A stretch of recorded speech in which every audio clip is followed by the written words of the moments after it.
Good morning guys, our videos for today ay magluto tayo ng masarap na pagkain. So ito po yung ating hinimay na.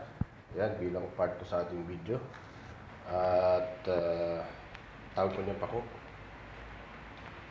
Ito naman po yung yellowfin tuna na ating luluto.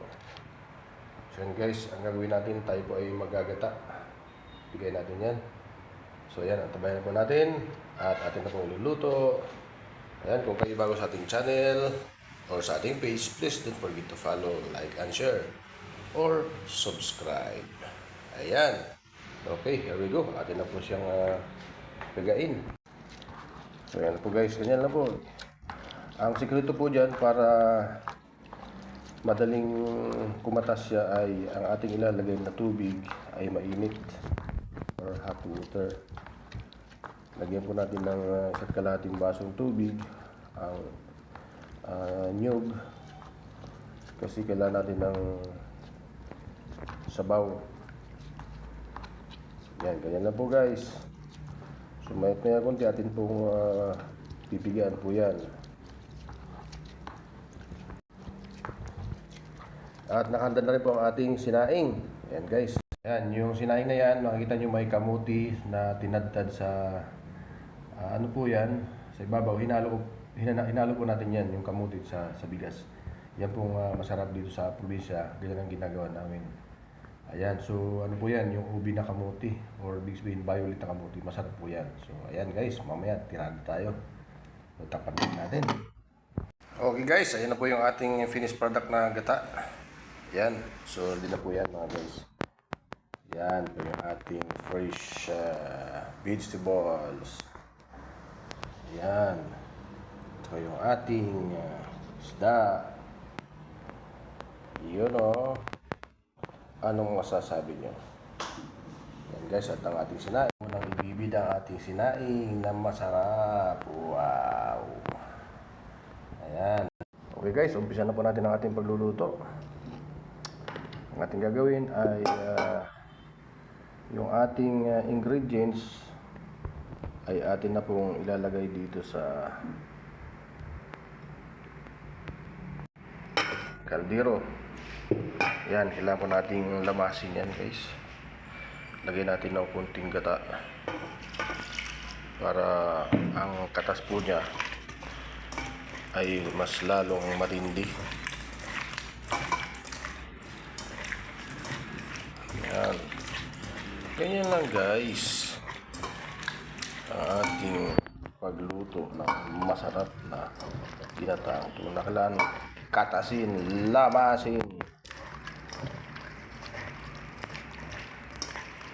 Yan guys. Lagyan natin ng ilaw para makita nyo talaga. Okay, so okay na. Nakatas na po yan guys. Sigurado lumabas yung katas. So alisin natin ng konti. Kasi ibababaw natin yan. At lagyan na po natin ng course yung ating pako bilang gulay natin. Ayan.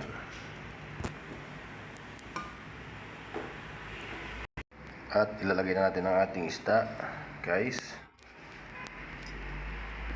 The yellowfin. Ganyan lang po guys. Hindi mahirap gawin. Alien po ba? Alien. So ganyan lang. Ulo. Ayan. Ulo. Ayan guys. Then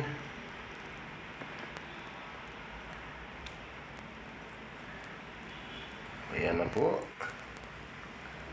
Okay. So, lagyan na po natin ang ating may wagang ingredients. Yan.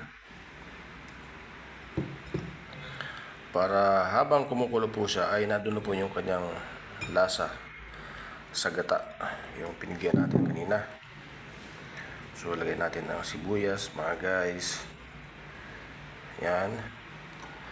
At ilagay na natin ang ating gulay. Yan o.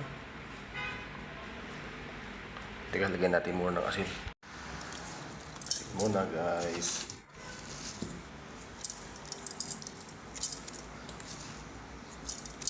Tsaka bitchin. Alam niyo guys, ito dekada na po itong pangpasarap ng pagkain. Galing pa sa ating mga kanungan. Gamit na po ang bitchin. So wag lang marami ang paglagay ha. Yung katamtama lang guys. Kunti lang yung butas kaya madaming alog. Ayan, so ilagay na po natin ang ating gulay guys. Kapag kayo ay nagluluto, ang aking tip ay ugalin nyo nung maglagay ng gulay. Di ba? Talong, ampalaya. Kasi tipid po tayo sa oras. Sa gas, sa kuryente. Ano mang gulay, okra, pwede nyo ihalo dito, pichay. Basta ginataan na luto. Marami kayong gulay na ilalagay guys. So ang pagluto niyan 10 to 15 minutes lang. So okay, lagyan na po natin ang ating gata guys. Ito na. Buhatin na natin. Ang marami ito ha. Di bali kasi masarap ito isasabaw sa kanin. Ayan o. Masarap ito isabaw sa kanin guys pagka marami sabaw. So yan na po. Okay, atin na po siyang ilalagay sa apoy. Saan na po natin. Okay. Ito. Ay, so yan na guys. Naisalang na natin. Mga 15 minutes luto na po yan. So ganyan lang po guys sa pagluluto. Wala nang masyadong maraming intro. Kung gusto mong matuto, subaybay lang ang video na to. Panoorin mo simula hanggang dulo. Thank you for watching guys and God bless.